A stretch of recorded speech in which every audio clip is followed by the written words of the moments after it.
I had a really instructive day today. We've got to visit three different farms, three different types of farms in Mount Vernon, Iowa, not too far from Iowa City where the university is. And these farms, the first one was a small farm, totally organic and focusing on sustainability, which I thought was amazing what they could grow in a pretty small acreage and actually provide vegetables to large numbers of people around the area for 3 of the 4 quarters of the year. Then we visited a farm which has been a family farm for generations.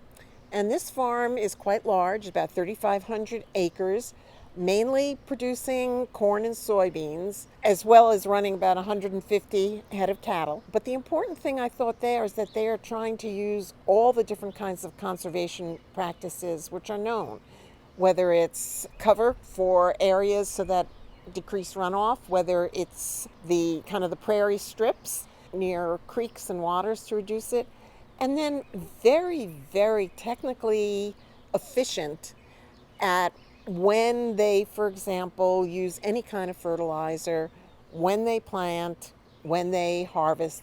It was just eye-opener for me to see the level of complexity of this family farm. What we're doing is we're creating management zones. And so imagine we're taking this field and we're dissecting it. We're saying, okay, this is the fertility of this piece. We're using over 10 years of historical yield data. We know this piece can grow good crop. We know this piece isn't going to grow as much. Then we're creating management zones and we're fertilizing and planting based on those management zones. The third one we visited was a farm that's much smaller and grows corn, but they also have an intensive livestock operation or hog farm. And they had about 3,700 hogs. There is no lagoon.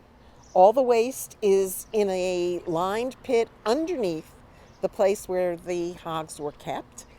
And then when it's time, after about 14 months or something, that the material, for example, the waste, can be used in the fields, they actually inject it directly into the fields. There's no aerial spraying. And they also, I almost forgot to mention, is that they are powering much of their operation with solar panels. Well, the focus of the community forum today was supposed to be on water quality. And I think much of the interest and many of the questions had to do with what is agriculture putting into our water and what can be done about that. There were a few questions related to the health and actually asking questions that we don't know the answers to. For example, why are there so many cancers in my neighborhood? Or how many children are impacted by the level of nitrates that we're finding in our drinking water? But I think the real questions were, in Iowa, most of the water pollution is related to non-point pollution, which makes it much more difficult to control. And most of it is coming from the tremendous agriculture that exists in Iowa. Nitrates. What are we doing with them? Because that is a concern of everybody. That affects groundwater, people drink. You go to the Gulf of Mexico, you're looking at what are we doing with that? How is it affecting all you? What are you all doing to address that issue? You know, I would just say here in Iowa, it's hard for me to say that we've really been serious about solving this. And of course, that is because so much of our economy relies on the ability or the license we've given the system to release nitrate to the environment.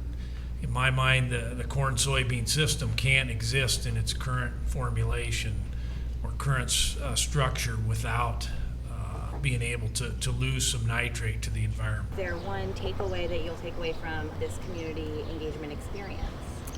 I think the passion of many of the people at the forum for their environment, that they want clean water and they want healthy lifestyles. I think another thing that I'll take away is what I learned about how hog farming can be done in what I would say appears to me to be a more sustainable and environmentally friendly approach than at least has been used in North Carolina. It's been a great experience to be here.